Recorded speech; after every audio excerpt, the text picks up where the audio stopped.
all over the place. He's from Chicago, Illinois. Please give it up for Mike McGeady. Woo!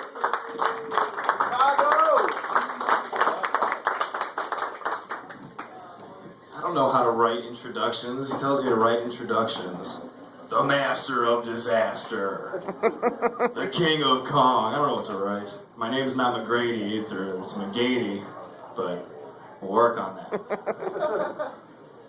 So, I think as Americans, we tend to worry about a lot of pointless things. Don't you think? Comparably to, like, say, third world countries, what we have to worry about is a little pointless. You know, like, what do people in these countries worry about? Starvation, diseases, AK-47s, you know? Compared to what we worry about, tax season's coming up. Hope our credit score is looking good. I swear to God, TiVo better be recording CSI Miami right now.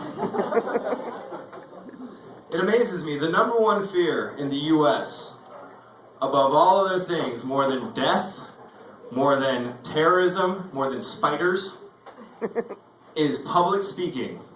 That is a fact. Speaking in front of a large group of people is what petrifies us.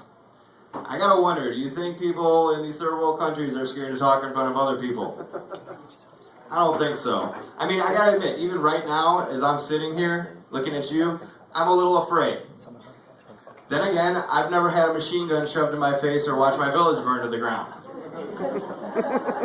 I imagine that might change my perspective on stuff. You know? And public speaking, that's what scares us. And I just bet that if you were to go over to one of these countries, like Somalia or something, and ask a little 8-year-old boy if he'd rather live his everyday life as is, or speak in front of 100,000 people, something tells me that little Muhammad is going to give you a speech that would rival Obama's on Inauguration Day. That's not an O. That's not an O. Come on, guys. Anyway, so I know I'm a little late, but I got to tell you, I'm very happy that the whole holiday season is over. I'm broke. I'm Irish. I have a big family. And I just don't feel that it's in the spirit to be basically emotionally forced to buy every single person in my family a present on a certain day. Got a lot of brothers. Some of them are jerks. I had to buy my 2-year-old nephew a present. This kid lives across the country. I never even met this kid. For all I know, he could be a complete asshole. And he didn't get me a present either, so why should I feel bad? Oh, but we all survived. You know, people go a little crazy over the holidays. People go a little nuts. But I've actually figured out what it is about the holidays that make people go crazy. And it is not loneliness. It's not depression. It's working at a job that plays Christmas music over and over and over again. I've never wanted to strangle Bing Crosby so much in my life. And don't get me wrong, I like Christmas music. Christmas music is pleasant at first. But after about 3.5 weeks straight, all I want for Christmas is my 2 front teeth. Blown to the back of my goddamn skull. Seriously, I just got fired from a job that played Christmas music for 5 weeks straight. And I gotta tell you, by the time they fired me, it was probably a good idea that they had fired me.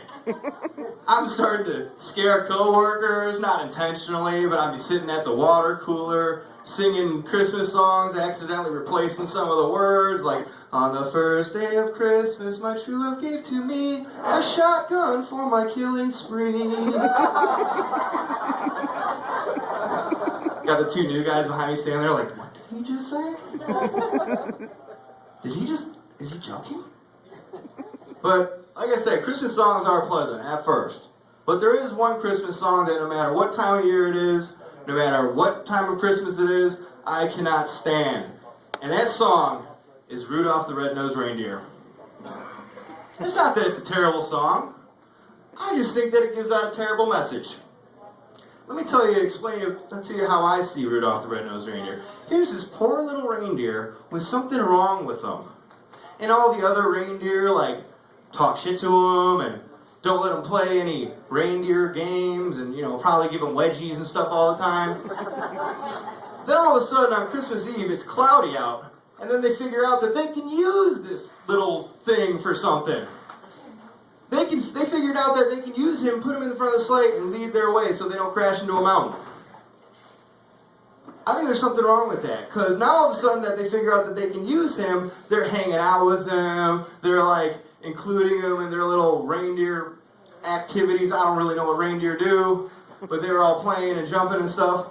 Now all of a sudden it's okay because they can use them. Now all of a sudden Santa wants to put Rudolph in front of the sleigh. Now all of a sudden Tom Cruise wants to take Rain Man to the casino. I gotta tell you, if I was Rudolph, I would have told Santa, kiss my ass, man. Santa, aren't you supposed to be like the head honcho of this whole area? And haven't you noticed my entire life that all these reindeer have been tormenting me and messing with me, and you haven't raised a finger to get them to stop? Now you want my help? I don't think so. Like, yeah, I'd be really upset if you guys accidentally flew into a mountain with 13 of the reindeer that have been messing with me my entire life. That would really bother me. Oh. So I guess now's as good as time as any to tell you guys I'm Jewish. I would have mentioned it earlier, but I think my credibility with all the Christmas stuff might have plummeted. No, but New Year's, guys. Did you guys go out for New Year's? Yeah. Did you guys go out and get tanked for New Year's? Woo! Yeah, I got drunk. It was a good time. My friends called me up. They're like, man, it's New Year's. We got to go out and we got to get wasted. It's New Year's. We got to go out and do this. It's New Year's. We got to get out and do that. And I'm just like, yay. Because on Passover, us Jews ask a question. And that is, why is today different than any other day? Chances are I was going to be going out and getting hammered that night anyway. I'm a drunk. I don't need a holiday. You know what I mean? If I wake up in the morning, I walk outside, and my grass is green, chances are I'm going to be drinking that night. It's what I do. I'm a bit of a drinker. And we can just say that that is a bit of an understatement. I enjoy getting hammered drunk. It's fun for me. And I've noticed that throughout my shenanigans that people tend to react to alcohol in two different ways. Some people throw up. Some people black out. I black the hell out. It's fun for me. I'm told I have a good time. Doesn't bother me in the slightest, but a lot of people are afraid of blacking out because they're not exactly sure what they did the night before, and they're not exactly sure whom they did the night before. I'm not afraid, though. No. Because I know that there is a lot of freedom in the deniability of the blackout. Yeah. I mean, if you don't remember it, did it actually happen? If a tree in the woods gets drunk and falls into bed with a fat, ugly bush, do they make a noise? Unfortunately, the answer is yes, and the tree's friends will make fun of them afterwards. Alright guys, thanks a lot. You're great.